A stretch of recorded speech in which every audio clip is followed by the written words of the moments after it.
وبركاته وبسم الحمد لله مسلما نحمده ونستعينه ونستغفره ونؤمن به ونتوكل عليه نعوذ بالله من شرور انفسنا ومن سيئات اعمالنا من يهده الله فلا مضل له ومن يضلل فلا هادي له نشهد ان لا اله الا الله نشهد ان محمدا عبده ورسوله ارسله بالحق بشيرا ونذيرا وداعيا الى الله باذنه سراجا منيرا سبحانك لا علم لنا الا ما علمتنا انك انت العليم الحكيم اما بعد فقد قال الله تعالى في محكم التنزيل والفرقان العليم اعوذ بالله السميع العليم بسم الله الرحمن الرحيم كل المؤمنين يغضوا ابصارهم ويحفظوا فروجهم صدق الله مولانا العليم صدق رسوله النبي الكريم ونحن على ذلك من الشاهدين والشاكرين வல்ஹம்துலில்லாஹி ரப்பில் ஆலமீன். புகழ் அனைத்தும் இரட்சகன் அல்லாஹ்விற்கே உரித்தாகட்டும். பெருமானார் ஸல்லல்லாஹு அலைஹி வஸல்லம் அவர்களின் மீதும் அருமை நாயகம் ஸல்லல்லாஹு அலைஹி வஸல்லம் அவர்களின் குடும்பத்தார்கள் மீதும் பெருமானார் ஸல்லல்லாஹு அலைஹி வஸல்லம் அவர்களின் தோழர்கள், சஹாபாக்கள், தாபீன்கள், தபு தாபீன்கள், நல்லவர்கள், நாதாக்கள் நம் அனைவர்கள் மீதும் அல்லாஹுவின் கருணையும் சாந்தியும் சமாதானமும் என்றென்றும் நின்று நிலவட்டுமாக. கண்ணியத்திற்குரியவர்களே, அல்லாஹுவின் நல்லடியார்களே, அல்லாஹு அருள்மறையிலே நிறைய ஒழுக்கங்களை பற்றி சொல்லுவான். அதிலே இன்றைக்கு அல்லாஹ் சொல்லும் பொழுது வசனங்களிலே சொல்லுகிறான், தனிமனிதன் ஒழுக்கம் மிக அவசியம் என்பதாக சொல்லுகிறான். ஒரு மனிதனுக்கு செல்ஃப் கண்ட்ரோல், அவனுடைய உடலிலே இருக்கக்கூடிய எல்லா உறுப்புகளையும் கண்ட்ரோலில் வைத்துக் கொள்ள வேண்டும் என்று அல்லாஹ் சொல்லுகிறான். கண்ணியமானவர்களே, குடும்பத்தில் ஒழுக்கம், தனிமையிலே ஒழுக்கம், சமூகத்திலே ஒழுக்கம் என்றெல்லாம் அல்லாஹ் சொல்லுகின்ற நேரத்திலே தனிமனித ஒழுக்கம் ஒரு மனிதனிடத்தில் இருந்தால்தான் எல்லா இடத்திலும் ஒழுக்கமாகிவிடும். நபிகள் நாயகம் ஸல்லல்லாஹு அலைஹி வஸல்லம் அவர்கள் இந்த விஷயங்களிலே சொல்லும் பொழுது, ஆண்களாக இருந்தாலும் பெண்களாக இருந்தாலும் ஒரு தனி மனிதன் ஒழுக்கத்தோடு நடந்து கொண்டால் என்று சொன்னால் வாழ்க்கை முழுக்க அவனுக்கு வெற்றி தான் கிடைக்கும். பொதுவாக சொல்ல போனால் பெண்கள் விஷயத்தை பெருமானார் சொல்லும் பொழுது பர்தாவோடு இருக்க வேண்டும் என்று சொன்னார்கள். பர்தா பெண்களுக்கு அவசியம் என்று இந்த வசனங்களிலே அல்லாஹ் பேசுவான். அதே அல்லாஹ் சொல்லுவான், எந்த பெண்கள் யாரிடத்தில் நின்று பேசலாம், யாரிடத்தில் பர்தா இல்லாமல் பேசலாம், யாரிடத்தில் பர்தாவோடு பேசலாம், யாரிடத்தில் பேசக்கூடாது, யாருக்கு முன்னால் நிற்கக்கூடாது, யார் வீட்டுக்கு போகலாம், யார் வீட்டுக்கு போகக்கூடாது என்று தனி மனிதனுடைய விஷயங்களை பெருமானார் ஸல்லல்லாஹு அலைஹி வஸல்லம் அவர்கள் சொல்லுவார்கள். மகரமானவர்கள், ஒரு பெண்ணுக்கு மகரமானவர்கள் யார், கைர மகரமானவங்க யார், யாருக்கு முன்னால் நிற்பது என்பதையும் யாருக்கு முன்னால் நிற்கக்கூடாது என்பதையும் தெளிவாக சொல்லுவான் அல்லாஹ். அல்லாஹ் சொல்லும் பொழுது சொல்லுவான், ஒரு தந்தைக்கு முன்னால் பர்தா இல்லாமல் ஒரு பெண் நிற்கலாம், மகள் நிற்கலாம். தன் மகள் ஒரு பெண் தன் தந்தைக்கு முன்னால் நிற்கலாம், கணவனுக்கு முன்னால் நிற்கலாம், மாமனாருக்கு முன்னால நிற்கலாம், சகோதரனுக்கு முன்னால நிற்கலாம், சகோதரனுடைய மகனுக்கு முன்னால் நிற்கலாம், சகோதரி முன்னால் நிற்கலாம், சகோதரனுடைய மகள் முன்னாடி நிற்கலாம், மற்ற பெண்களுக்கு முன்னால் நிற்கலாம். இவங்களை தவிர மற்றவங்களுக்கு முன்னாடி நிற்கக்கூடாது. ஏனென்று சொன்னால் அவங்களெல்லாம் திருமணம் முடிக்கிறதுக்கு ஹலாலானவங்க. மாமன் மகன், அத்தை மகன், இவங்களுக்கு முன்னாடிலாம் ஒரு பெண் நிற்கக்கூடாது. அதே மாதிரி கணவனுடைய தம்பி, பெருமானார் ஸல்லல்லாஹு அலைஹி வஸல்லம் சொன்னாங்க, கணவனுடைய தம்பிக்கு முன்னாடி நிற்கிறத விட சாவறது சரிண்டாங்க பெருமான் ஸல்லல்லாஹு. ஒரு பிணமாகி போவது நியாயம் என்று சொன்னார்கள் பெருமான் ஸல்லல்லாஹு அலைஹி வஸல்லம். இவைகளெல்லாம் இஸ்லாத்திலே சொல்லப்பட்டிருக்கிறது. இன்றைய காலகட்டங்களிலே இன்றைய குடும்ப சூழல்கள், கூட்டு குடும்பங்கள் இருக்கும் பொழுது இதையெல்லாம் நாம் தவிர்க்க முடியாத ஒரு சூழ்நிலை என்பதாக நாம் நினைத்துக் கொண்டிருக்கிறோம். மார்க்கம் அனுமதிக்கவில்லை. அன்பிற்கினியவர்களே, அல்லாஹ்வின் நல்லடியார்களே, சில வீடுகளிலே இதுவும் இருக்கத்தான் செய்கிறது. கூட்டு குடும்பங்கள் இருந்தாலும் பர்தாவை பேணக்கூடியவர்கள் இருக்கத்தான் செய்கிறார்கள். அன்பிற்கினியவர்களே, அல்லாஹ்வின் நல்லடியார்களே, பெருமானார் ஸல்லல்லாஹு அலைஹி வஸல்லம் பெண்கள் யார் வீட்டுல போய் சாப்பிடலாம் அனுமதி இல்லாம, முன்கூட்டியே சாப்பாட்டுக்கு சொல்லல, திடீர்னு போறாங்க ஒரு வீட்டுக்கு, அங்க சாப்பிடலாமா, அது எந்த வீடா இருந்தா சாப்பிடலாம், எந்த வீடா இருந்தா சாப்பிடக்கூடாது. அல்லாஹ் குர்ஆன்ல சொல்றான் எல்லாத்தையும். நபிகள் நாயகம் ஸல்லல்லாஹு அலைஹி வஸல்லம் சொல்லி கொடுக்குறாங்க, ஒரு பெண் தந்தை வீட்டுக்கு போறா, முன்னாடி சாப்பாட்டுக்கு சொல்லல, அவங்க அண்ணன் வீட்டுக்கு போறா, மாமன் வீட்டுக்கு போறா, மாமி வீட்டுக்கு போறா, சாச்சி வீட்டுக்கு போறா, அம்மாவின் சகோதரி, அத்தாவின் சகோதரி, இவங்க வீட்டுக்கெல்லாம் போறா. இவங்க வீட்டுக்கெல்லாம் போகின்ற நேரத்தில் சாப்பிட்டு போமான்றாங்க. வேணான்ட்டு வரக்கூடாது, சாப்பிடலாம். கண்ணியத்திற்குரியவர்களே, அல்லாஹ்வின் நல்லடியார்களே, பெருமானார் ஸல்லல்லாஹு அலைஹி வஸல்லம் இது மட்டும் அல்ல, வீட்டுக்குள்ள நுழையிறது கூட ஒழுக்கம் இருக்கு. ஒரு அந்நிய ஆணோ ஒரு அந்நிய பெண்ணோ ஒரு அந்நிய அவருடைய வீட்டுல அல்லது தாய் வீட்டுக்குள்ள நுழையிறது கூட அனுமதி இருக்கு. நபிகள் நாயகம் ஸல்லல்லாஹு அலைஹி வஸல்லம் சொல்லுவார்கள், ஃபைதா தகல்துமு, நீங்கள் நுழைவதாக இருந்தால் ஃபஸல்லிமு, வீட்டுக்கு போறீங்களா, அம்மா வீட்டுக்கு போனாலும் சரி, யார் வீட்டுக்கு போனாலும் சரி, நீங்க வீட்டுக்கு அந்நியர்கள் ஒரு அந்நிய வீட்டுக்கு போகின்ற நேரத்தில் அங்க போய் என்ன செய்யுங்க, முதல்ல தட்டுங்க கதவை, சலாம் சொல்லுங்க. தட்டனதுக்கு பதிலும் சலாமுக்கு பதிலும் வந்தா உள்ள போங்க, இல்லைன்னா போகாதீங்க. கண்ணியமானவர்களே, அல்லாஹ்வின் நல்லடியார்களே, வீட்டில் அனுமதி கிடைக்கலன்னா போகாதீங்க. 3 நிமிடம் சலாம் சொல்லுங்க, 3 முறை சொல்லுங்க, 3 முறை தட்டுங்க. இன்னைக்கு தட்டுற வேலையே கிடையாது, இன்னைக்கு எல்லாம் பெல்லு தான். பெல் அடிச்ச உடனே அது சலாம் சொல்லுது, உள்ள அஸ்ஸலாமு அலைக்கும் சொல்லுது, இல்லைங்களா? இன்னைக்கு அதான நிலவரங்கள். இன்னைக்கு நம்ம பெல்லு தான் வச்சிருக்கிறோம். ஏன்னா அந்த வீட்டுக்குள்ள இருக்கும்போது கேட்க முடியுது, டிவி ஓடி இருக்கும்போது சத்தம் கேட்காது, செல்ல பார்த்துட்டு இருந்தோம்னா நம்ம கவனம், நம்ம யார் பேசினாலும் கேட்காது. ஜெனரேஷன்கள் மாறி போயிடுச்சு. பக்கத்தில் இருக்கிற கணவர் பேசுறதே கேட்க மாட்டேன்து, புள்ள பசிக்குது கத்தறான் கேட்க மாட்டேன்து, செல்லையே பார்த்துட்டு இருக்கிற சூழ்நிலைகள் இன்னைக்கு மாறி போய் கொண்டிருக்கிறது. ஒன்றும் சொல்ல முடியாது, யாரையுமே சொல்ல முடியாது.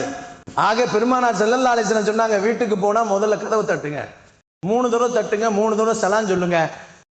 சலாமுக்கு பதில் கிடைத்தா நீங்க நின்று பேசிட்டு வாங்க, இல்லைன்னா வந்துட்டே இருக்கு. அது யார் வீடா இருந்தாலும் சார்.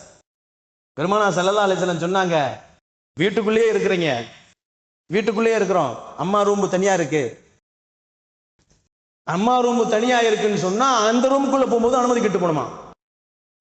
மார்க்கம் சொல்லுது. அதுலயும் சொல்லுது எந்த நேரத்தில் அனுமதி கேட்கணும்.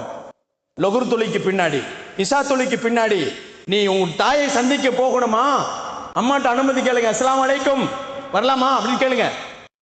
ஏன் அல்லாஹ் குர்ஆனிலே சொல்லுகிறான், அந்த நேரங்களிலே உன்னுடைய தாய்மார்கள் ஆடைகளை களைந்திருக்க கூடும்.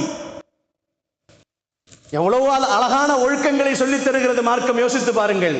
பெற்ற தாயை நாம் அனுமதி கேட்டுத்தான் உள்ள போனோம். அதே பெருமானார் ஸல்லல்லாஹு அலைஹி வஸல்லம் சொன்னாங்க, உங்க சின்ன பிள்ளைகளை கூட அடுத்த வீட்டுக்கு அனுப்புதா இருந்தா அதுக்கும் சில ஒழுக்கம் இருக்கு.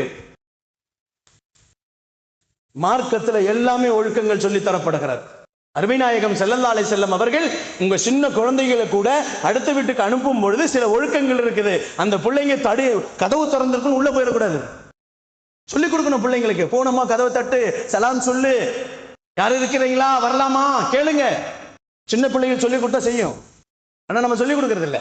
அருமைநாயகம் ஸல்லல்லாஹு அலைஹி வஸல்லம் சொல்லிக் கொடுங்கள், அந்த பிள்ளைகளுக்கு ஒழுக்க நடைமுறைகளை கற்றுக் கொடுங்கள் என்று சொன்னார்கள் பெருமான் ஸல்லல்லாஹு அலைஹி வஸல்லம். அதுக்கெல்லாம் முதல்ல நம்மள்ட்ட என்ன வேணும்னா வெட்கம் வேண்டும். முதல்ல வெட்கன்ற உணர்வு இருந்தாதான் அந்நியர்களுடைய பார்வையிலிருந்து நம்ம பாதுகாத்துக்குவோம். வெட்கம் இல்லை என்று சொன்னால் எதை வேண்டாலும் செய்வோம், எப்படி வேண்டாலும் செய்வோம். ஒரு மனுஷனுக்கு வெட்கம் இல்லைன்னா அமனமா கூட நிற்பான், ரோட்ல தொழுக மாட்டான். வெட்கம் இல்லை என்றால் தொழ மாட்டான், ஜகாத் கொடுக்க மாட்டான், ஹஜ் செய்ய மாட்டான், கடமையான விஷயங்கள் கூட எதையுமே செய்ய மாட்டான். வெட்கம் இருந்தால் தான் எல்லாம் செய்ய முடியும். நபிகள் நாயகம் ஸல்லல்லாஹு அலைஹி வஸல்லம் சொன்னாங்க, வெட்கமும் ஈமானும் 2 கொம்பு மாதிரிட்டாங்க. வெட்கம் இல்லைன்னா ஈமான் போயிடும், ஈமான் இல்லைன்னா வெட்கம் போயிடும். ரெண்டுமே இருக்கணும்னு சொன்னாங்க பெருமான் ஸல்லல்லாஹு அலைஹி வஸல்லம். கண்ணியத்திற்குரியவர்களே, அல்லாஹ்வின் நல்லடியார்களே, பெருமானார் ஸல்லல்லாஹு அலைஹி வஸல்லம் பிள்ளைகளுக்கு முதல்ல நம்ம ஒழுக்கங்கள், கற்பொழுக்கங்கள், வெட்க உள்ள உணர்வுகள், தனி மனிதனுடைய ஒழுக்கங்களை பிள்ளைகளுக்கு ஊட்டுங்கள் என்று சொன்னார்கள்.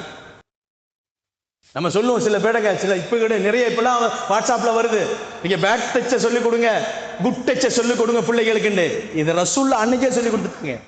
யார்கிட்ட பேசுறது, யார்கிட்ட கையை கொடுக்கிறது, யார் தொட்டா என்ன செய்ய முடியும், மார்க்கம் என்ன சொல்லுகிறது, அதற்கு என்ன மார்க்கத்தின் மசாயில்கள் என்ன, எல்லாம் அன்னைக்கே சொல்லி கொடுத்துறாங்க பெருமான் ஸல்லல்லாஹு அலைஹி வஸல்லம். இன்னைக்கு சொல்லி தராங்க பேட் டச் குட் டச். எந்த டச்சும் கூடாதுன்றதுதான் மார்க்கம் சொல்லி தருகிறது. அன்பிற்கினியவர்களை, பெருமானார் ஸல்லல்லாஹு அலைஹி வஸல்லம் சொன்னாங்க, மனுஷனுக்கு முதல் உணர்வு வந்ததே வெட்கம் தான்.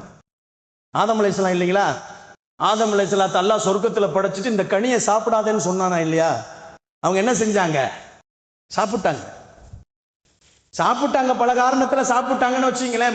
மனைவி அவங்கள வற்புறுத்தி சாப்பிட வச்சுட்டாங்க, சாப்பிட்டாங்க. சைத்தான் அவங்கள வற்புறுத்தி மனைவிக்கு சாப்பிட வச்சா, மனைவி இவங்கள வற்புறுத்தி சாப்பிட வச்சுட்டாங்க. எப்படியோ சாப்பிட்டாங்க. சாப்பிட்ட உடனே அல்லாஹ் என்ன செஞ்சான் தெரியுங்களா? பதத் லஹுமா சௌஆத்துஹுமா, அவங்க ஆடையெல்லாம் உருகிட்டான்ல, வெட்கமாக்கிட்டான். அவங்க மானத்தை உருகி விட்டான். அவர்கள் ஆடையை உருகின உடனே என்ன செஞ்சாங்க? ஆதம் அலைஹிஸ்ஸலாம் ஒரு பக்கம் ஓடுறாங்க, அவ்வா அலைஹிஸ்ஸலாம் ஒரு பக்கம் ஓடுறாங்க. சொர்க்கத்தில் இருக்கக்கூடிய மரத்துக்கிட்ட எல்லாம் போய் இலை கேட்கிறாங்க, மானத்தை மறைப்பதற்கு. நபிகள் நாயகம் ஸல்லல்லாஹு அலைஹி வஸல்லம் சொன்னாங்க, வெட்கம் என்பது ஒரு கவசம். ஒரு மனிதனுடைய மானத்தை மறைப்பதற்கு ஒரு கவசம். ஈமானுக்கு கவசம் வெட்கம் என்று சொன்னார்கள். அதே போன்று அமலுக்கு கவசம் வெட்கம் என்று சொன்னார்கள். வெட்கம் இருந்தால் அமல் செய்வான், வெட்கம் இருந்தால் அவனுக்கு ஈமான் இருக்கிறது என்று அர்த்தம். வெட்கம் இருந்தால் தான் அவன் எல்லா காரியங்களையும் செய்வான் என்று சொன்னார்கள் பெருமான் ஸல்லல்லாஹு அலைஹி வஸல்லம். அதனால அவங்க பிள்ளைகளுக்கு வெட்க உணர்வுகளை ஊட்டுங்கள் என்று சொன்னார்கள் பெருமான் ஸல்லல்லாஹு அலைஹி வஸல்லம். கண்ணியத்திற்குரியவர்களே, அல்லாஹ்வின் நல்லடியார்களே, எல்லா சூழல்களிலும் இன்னைக்கு வெட்கம் கெட்டு போச்சு. எல்லாமே வெட்கம் என்பது இன்னைக்கு இல்லாம போனதுனாலதான் யார் வேணாலும் யாருக்கு முன்னாடி என்ன வேணாலும் செய்யறாங்க. அப்பாவுக்கு முன்னாடியே பையன் சிகரெட் பிடிக்கிறான், வெட்கம் இல்லை, வெட்க உணர்வுகள் இல்லை. நான் பாவம் செய்யறேனே என்ற வெட்கமே இல்லை. நபிகள் நாயகம் ஸல்லல்லாஹு அலைஹி வஸல்லம் சொன்னார்கள், வெட்க உணர்வுகளை உங்க பிள்ளைகளுக்கு உருவாக்கிட்டீங்கன்னு சொன்னா வாழ்க்கையில் அவர்கள் தோத்து போக மாட்டார்கள். 8 வயசு சிறுமி ஃபாத்திமா ரலியல்லாஹ், 8 வயசு அவங்களுக்கு. அருமைநாயகம் ஸல்லல்லாஹு அலைஹி வஸல்லம் காபத்துல்லாவுல சஜிதாவில் இருக்கிறாங்க. அபூஜஹில் என்ன செய்யறான்? ஒட்டகத்தினுடைய எல்லா அந்த போட்டியை கொண்டு வந்து இந்த நஜீஸோடு கொண்டு பெருமான் தலையில போட்டான். பெருமான் தலையில போட்ட உடனே ஃபாத்திமா ரலியல்லாஹ் 8 வயசு தூரமா நின்று பாக்குறாங்க. நபி ஸல்லல்லாஹு அலைஹி வஸல்லம் அதிலிருந்து எந்திரிக்க முடியல, சுஜூதுல இருந்து எந்திரிக்க முடியல. கழுத்துல போட்டான், தலை மட்டும் தூக்குறாங்க, அது எந்திரிக்க முடியல. ஃபாத்திமா ரலியல்லாஹ் ஓடி வராங்க, ஓடி வந்து பெருமான் ஸல்லல்லாஹு அலைஹி வஸல்லத்தை காப்பாற்றணும்ன்றதுக்காக வேண்டி அந்த போட்டியை தூக்குறாங்க, முடியல அவங்களால, 8 வயசு. அந்த நேரத்துல தலையை தூக்கிட்டு சொல்றாங்க பெருமான் ஸல்லல்லாஹு அலைஹி வஸல்லம், ஃபாத்திமா உன் மார்பகம் திறந்திருக்கிறது, துப்பட்டாவை கொண்டு மூடிக்குள் அந்நியர்கள் இருக்கிறார்கள் என்று அன்னைக்கு வெட்க உணர்வை பெருமானார் 8 வயசுல ஊட்டினான். இன்னைக்கு நம்ம சொல்றோமா? ஒரு காலத்துல துப்பட்டா இப்படி இருந்துச்சு, ஒரு காலத்துல இப்படி போச்சு, இப்ப அப்புறம் இப்படி இருந்துச்சு, இப்ப துப்பட்டாவே இல்லை. அல்லாஹ் பாதுகாக்கணும். நம்ம பிள்ளைகளுக்கு சொல்லணும், நம் பெண் பிள்ளைகளுக்கு சொல்லணும். நம்ம பெண் பிள்ளைகளுக்கு சொல்லித் தருவது ஒவ்வொரு பெற்றோர்களின் கடமை. இப்படி போட்டுட்டு போனா அவன் பார்க்கிறவன் எப்படி இருப்பான்? அவனையும் பாவியாக்கி இந்த பிள்ளையும் பாவியாக போவதற்கு காரணமே பெண்கள் தான் என்று நாம் பார்க்கக்கூடிய சூழ்நிலைகள் நடந்து கொண்டிருக்கிறது. யோசித்து பாருங்கள். பெருமானார் ஸல்லல்லாஹு அலைஹி வஸல்லம் 8 வயசு குழந்தைக்கு பெருமானார் சொல்லி கொடுத்தாங்க. சரியான வயதிலே சரியான நேரங்களிலே நம் பிள்ளைகளுக்கு வெட்க உணர்வுகளை ஊட்ட வேண்டும் என்று பெருமான் ஸல்லல்லாஹு அலைஹி வஸல்லம் சொன்னாங்க. சின்ன குழந்தையிலேருந்து ஊட்டிடணும். ஜட்டி போடாம இருந்தானே ஜட்டி போட்டுக்க, அல்லாஹ் அடிச்சிருவான். அபத்தை காட்டக்கூடாது, அப்பவே சொல்லணும் பிள்ளைகளுக்கு. அப்பவே சொன்னா கேட்பான். இன்னைக்கு பிள்ளைகள்லாம் ரொம்ப மெச்சூர்டா இருக்கிறாங்க. நமக்கு தெரியாது, அதெல்லாம் அவனுக்கு தெரியுது. நம்ம என்ன லாக் போட்டு வச்சாலும் அவன் திறந்துடுறான். செல்போன்ல எல்லாமே தெரிஞ்சு வச்சிருக்கிறான். கண்ணியமானவர்களே, அல்லாஹ்வின் நல்லடியார்களே, பெருமானார் ஸல்லல்லாஹு அலைஹி வஸல்லம் வெட்க உணர்வுகளை சொல்லிக் கொடுங்கள் என்று சொல்லிக் கொடுத்தார்கள்.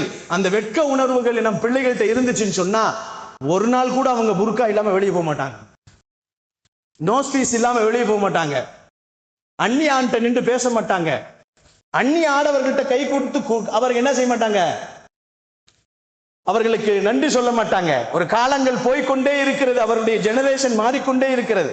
ஆயிஷா ரலியல்லாஹு அவங்க சொல்லுவாங்க, நபி ஸல்லல்லாஹு அலைஹி வஸல்லம் மௌத்தான உடனே என் வீட்டில் தான் ரசூல் அடக்கப்பட்டாங்க. அவங்க அடக்கப்பட்டதற்கு பின்னால் தினந்தோறும் பெருமானாரை நான் ஜியாரத்திற்கு போவேன், புர்கா இல்லாம போவேன். அது அவங்க கணவர். 2.5 வருஷத்துக்கு பின்னாடி அபூபக்கர் சித்திக் ரலியல்லாஹு ஆட்சி முடிஞ்சு அவங்க இறந்து போனாங்க. அவங்க இறந்து போன உடனே, இறந்து போறதுக்கு முன்னாடி வசியத்து செஞ்சாங்க அபூபக்கர் சித்திக் ரலியல்லாஹு, நான் ரசூலோடு வாழ்ந்தேன், வாழக்கூடிய காலங்களிலே ரசூலோடு வாழ்ந்தேன், ரசூலோடே பயணித்தேன். நான் இறந்து போய் கபூர்லயும் அவங்க கூட பயணிக்கணும்னு ஆசையா இருக்கு.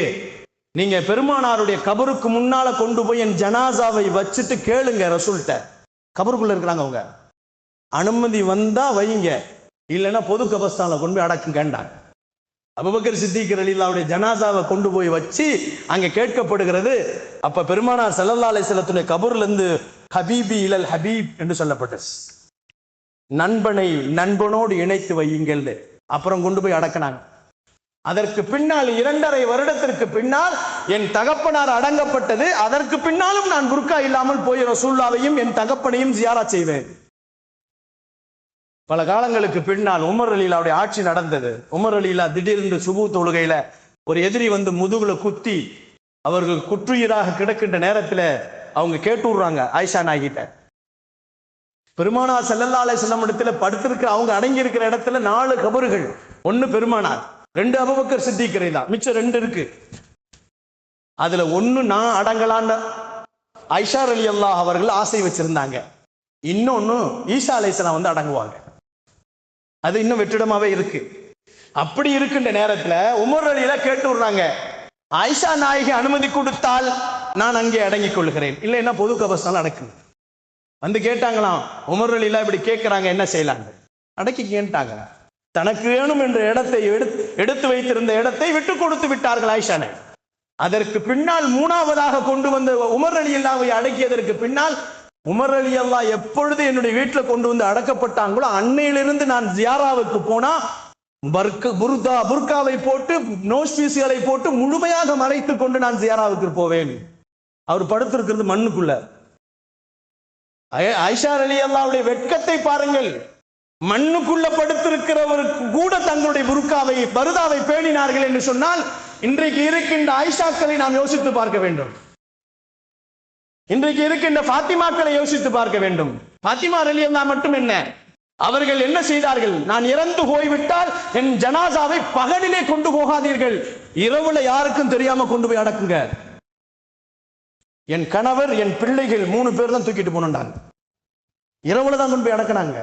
என் ஜனாசாவை அந்நிய ஆடவர்களுடைய பார்வைப்படக்கூடாது என்று வெட்கப்பட்டவர்கள் அன்னை ஃபாத்திமா ரலியல்லாஹு. அந்த பரம்பரையை நாம் ஈமான் கொண்டவர்கள், அந்த பரம்பரையை நாம் போற்றிக் கொண்டிருக்கக்கூடியவர்கள். நம் வீட்டு ஆயிஷாக்களும் நம் வீட்டு ஃபாத்திமாக்களும் எப்படி இருக்கிறார்கள்? வெட்கம் கெட்டவர்களாக இருக்கிறார்கள் என்று நினைக்கின்ற பொழுது வெட்கமாக இருக்கிறது. அன்பிற்கினியவர்களே, அல்லாஹ்வின் நல்லடியார்களே, பெருமானார் ஸல்லல்லாஹு அலைஹி வஸல்லம் அவர்கள் தனி மனித ஒழுக்கம் என்பது மிக முக்கியமானது.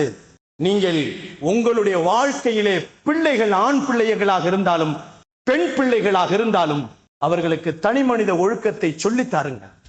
சூரத்து நூரை படியுங்கள், அதில் எல்லாமே சொல்லித்தரப்படுகிறது.